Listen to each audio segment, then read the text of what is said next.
So how many, oh, good morning again. Thanks for having me back. It's good to be back.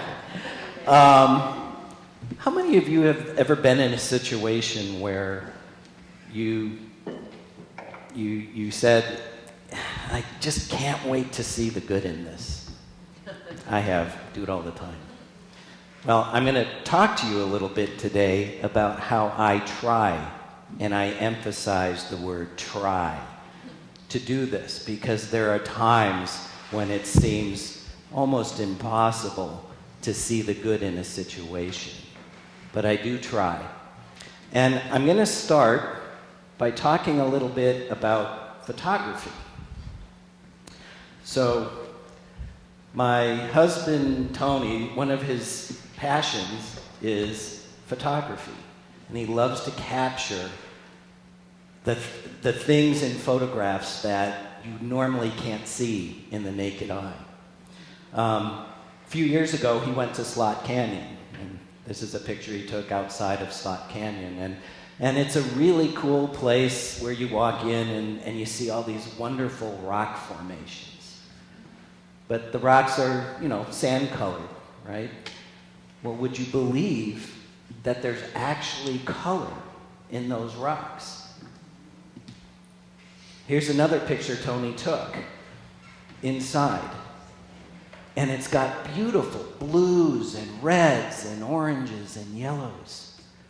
If you're standing there, though, you wouldn't see them. All you see is tan or brown.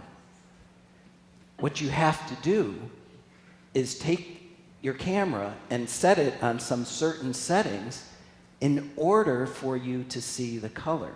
In other words, you have to change the way the camera is looking at what you're seeing in order to see the beauty.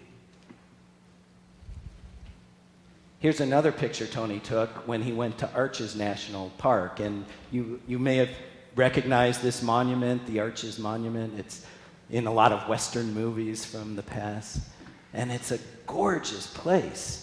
And what a great photo opportunity if you're there during the day to see something like that. But what if you wanted to see this at night? There's no lights around. And if you're there, if there's no moon, it's pitch black. You can barely see the hand in front of your face. Yet, if you change the settings on your camera, and I know that's hard to see in this because of the light, but if you change the settings on your camera, you can actually get an awesome picture in the middle of the night with just the little bit of light that's there. This picture that Tony took was lit by somebody's flashlight. And if you're standing there, you could, even with the flashlight, you could barely see the arch. Yet, when you change the settings on the camera, you can actually see the arch lit up as if it has spotlights on it. And you can see the Milky Way like never before. It's incredible. It's an awesome picture. The author of The Secret Garden wrote, if you look the right way, you can see that the whole world is a garden. And speaking of gardens, I wanted to show you a picture of our garden a couple years ago. And again, it's kind of hard to see. But this is a picture of our backyard, and you could sort of see the sunlight on the garden post and on the back of the house. But what you don't realize is that that's not sunlight. That's actually moonlight. There's actually stars in the picture there. When you're standing there, when we took this picture, you could barely see the house. Yet when you change the settings again on the camera, you can see the beauty. You can see it differently. Push that away.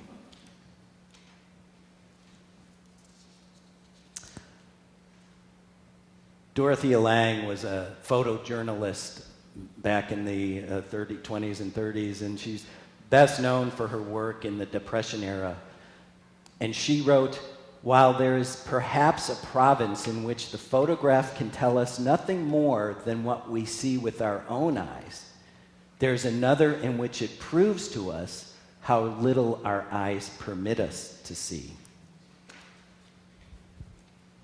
So, great, Dave. Photography lesson. You can change the camera and you see things. So how does this relate to what's going on in the world today? There's a lot of bad in the world. How do you see a garden when there's so much that's not good in the world? This is the hardest part for me. I'm still looking for the good in some of the things that are happening in the world. How can you possibly see God or good when terrorism dominates what we hear on the news on a daily basis? There are glimmers. There are glimmers. Here's what I believe, and let's start with the truth. The truth that God is everywhere and in everything. And if that is the truth, then there can be no absence of God. And that's sometimes what it feels like some of these people are, that they're the absence of God. But they can't be, because God is everywhere and in everything. So, if that's the case, what I believe is that these people have taken that light of God within them and shoved it so far down inside their soul they just can't see it anymore. But something good has happened. Because of groups like ISIS and Al-Qaeda, the world has become more educated on the Muslim faith. And those that are educated on the Muslim faith know that those groups do not represent that faith in any way, shape, or form.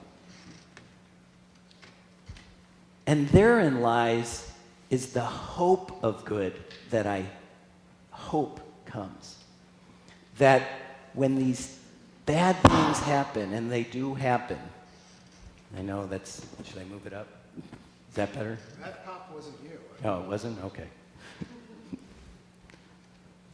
Whatever. When these bad things happen, the hope is that when they happen, that we don't just sit there and say, gee, what can I do to protect myself?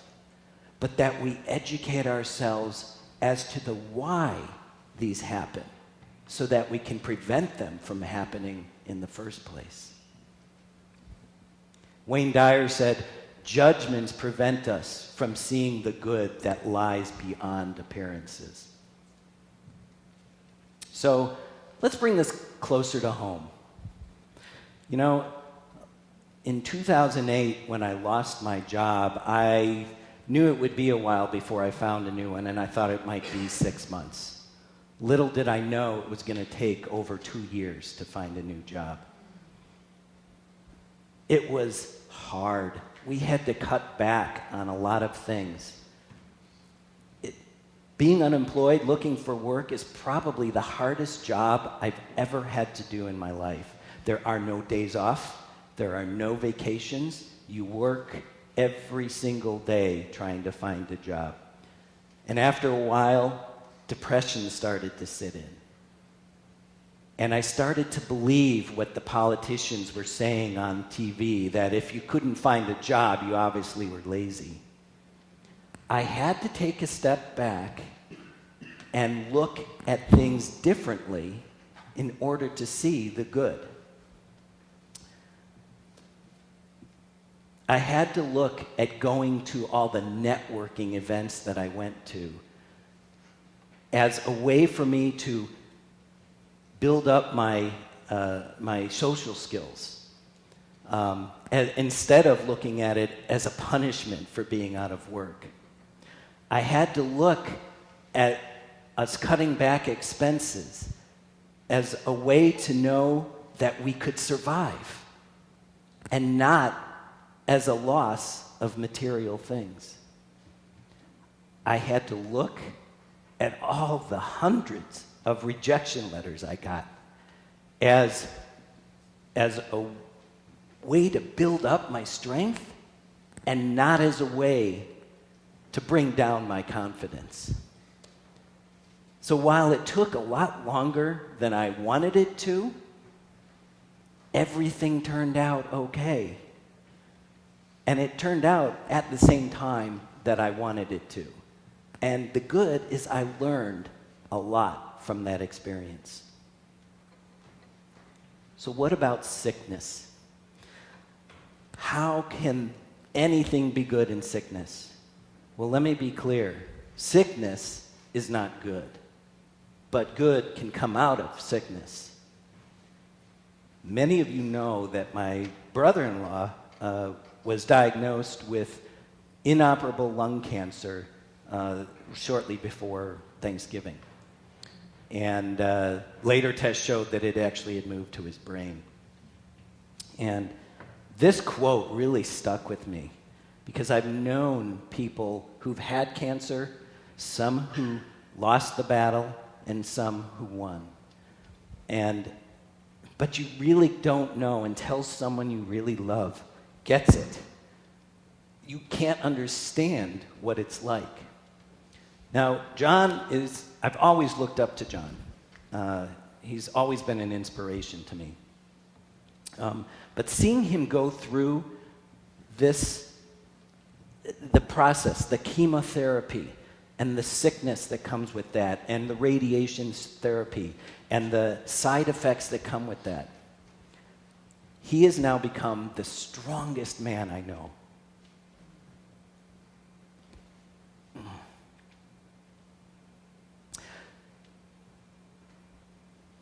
Some good things came out of it too, besides me seeing him as a strong man. Several people stopped smoking, including his daughter, and that is a good thing. And the best thing that happened was I got to see the power of prayer work. Lots and lots of people were praying for him. Lots of you were praying for him. And lots of people were praying in different ways because we all pray in different ways. And a few weeks back, we got some test results back, and it showed that the tumor had shrunk a lot and that they didn't find anything in his brain. And I tell you, if that isn't good, I don't know what is. Death. How can death be good? You've got to be saying, yeah, Dave, there's nothing good, especially death of a loved one. How can you find good in death? Well, let's start with a universal truth that no matter who you are, where you live, what religion you are, the one thing we have in common is death. We all are going to die. At some point, our spiritual being is going to outgrow this human existence and move on. I feel really lucky to have been in the room when my grandmother passed away. The nursing home had made her as comfortable as possible, and I don't think she was in a lot of pain. I do remember when we asked her if she wanted to go be with my grandfather, she nodded her head. She couldn't talk, but she nodded her head and said she was ready. Just as people can go into a hospital and witness the birth of a new life, I am honored and humbled to have been able to witness the end, the peaceful end of this particular life.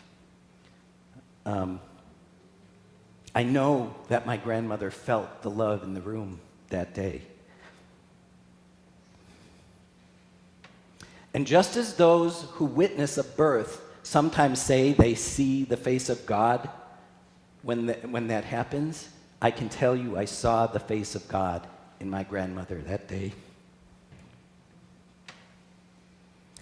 A few years ago, my father died. Sorry. Breathe. And if you asked me at the time, I doubt I could see any good in it. But it actually didn't take too long. One of my father's wishes was that my family would get together. My siblings and I really, we weren't very close. And we had family reunions, and we even had one where we all aired our grievances with each other so that we could hopefully get along. But then we all went home and went our separate ways, and that happened. But when my father passed away, we were there for the funeral, and something amazing happened. We bonded. My siblings and I bonded like we never did before, and all of a sudden, all the fights and arguments that sometimes would come up disappeared. So, since my father's death, we now Skype each other every Sunday when we can. And we all get, no matter, because we're all scattered around the country, and this was a picture I took a couple weeks ago. When we were doing this, I thought it looked like the Brady Bunch. But we do this. We along with my mother, we get on and we Skype. And even if we have nothing to say, we get on and we just listen and try to support each other. And I see God the good in all of my siblings. And it's all because of what happened with my father. So I want to ask you, have you ever had those days or maybe weeks or maybe even months where everything seemed to be going wrong, nothing was right, and everyone seemed to be in your way on purpose? Well, a few years ago I saw this video, and it really brought that message home. And I wanted to share it with you because I think it has a powerful message.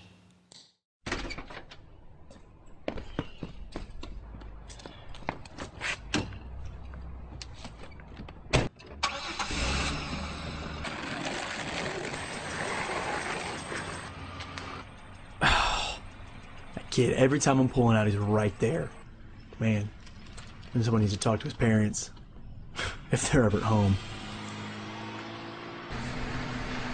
What is up with the traffic today? It's always, every day, this intersection's always crowded. I hate pulling out of here. I need some of these dumb roads. Oh, there's... Okay, so I'm not even here. Right. Great lady. The princess of parking. Oh, sure. Take the spot. Way to be considerate. Oh... Kidding me? Unbelievable. Oh. Thank you, ma'am. Have a great day. It's about time. Let's see, what do I want? Yeah, could I add a cookie to that order? Yeah, no problem. Yeah, no problem, only guy in the world. I'm sure you need your cookie. The world, your oyster, and he's serving your cookie. Thanks, sir. Thank you so much. What can I get for you? Yeah, I'll have a tall decaf macchiato. Yeah, sure, no problem. $3.85. And it might take a few minutes here. We've got quite a line, obviously, and thanks for your patience. Great. Yeah, great. Great for me. Winning again. Unbelievable.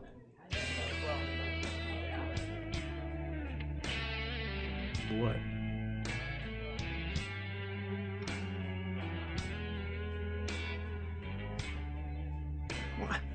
What is...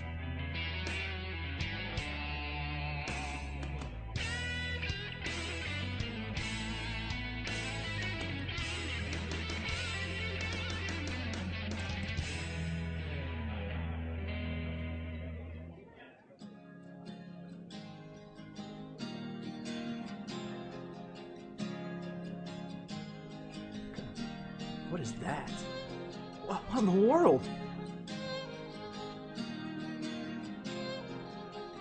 Oh, what? What am I supposed to do? How can I do anything about that? Can I even help with that? I don't. Your copy, sir. Oh. I can't take this anymore. I gotta get out of here. Hey, watch it. Sorry, so sorry.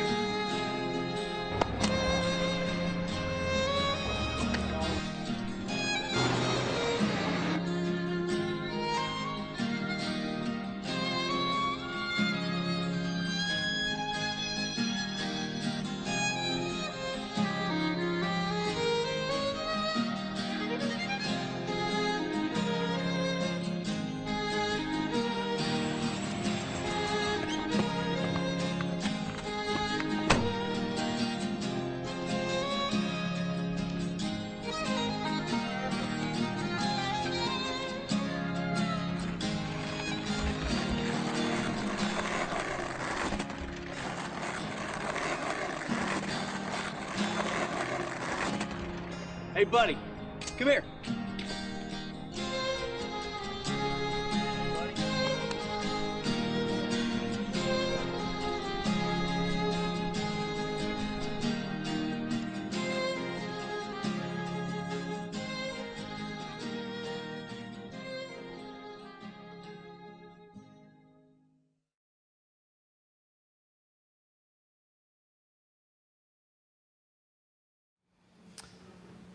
You see, to see God the good in things, you sometimes need to change your perception.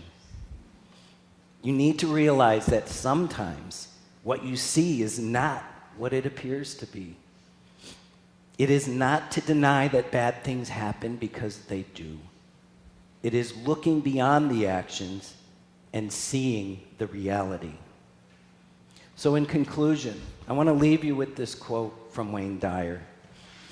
Change the way you see things, and the things you see will change.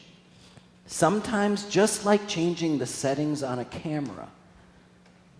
And that allows you to see things differently. Changing the way you see them or think about them will change your reality. You see, what you see, you can choose. So why not choose to see the good? Thank you. Namaste.